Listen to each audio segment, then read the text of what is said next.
तर एक लहान मुलगा धावत धावत धावत आला, साधारण असेल 6-7 वर्षाचा असेल. 6-7 वर्षाचा मुलगा धावत धावत आला आणि म्हणाला की बाबाजी आप परिक्रमा में जा रहे हो ना, वो जो घर दिख रहा है ना वहाँ पे रुको, जाना नहीं हाँ, 3-4 वेळा जाना नाही हाँ, रुको रुको. तर बरं वाटलं मला, अगदी गोंडस होतं पोरगं ते. आणि गेलो त्या घराजवळ थांबलो.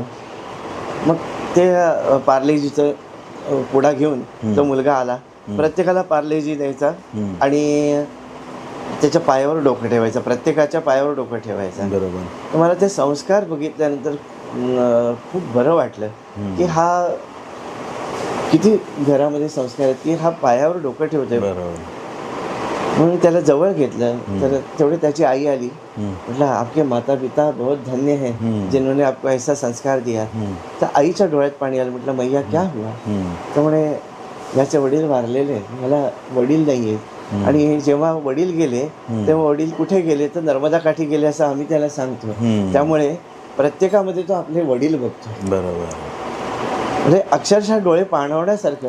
मी आणि माझ्याबरोबर जो किरण पाटील म्हणून होता, दोघंही अक्षरशः रस्त्यातनं चालताना रडलो की किती निरागस भाव की माझे वडील नर्मदा काठी आहेत, ते भेटले तर पाठवा त्यांना घरी. बरोबर.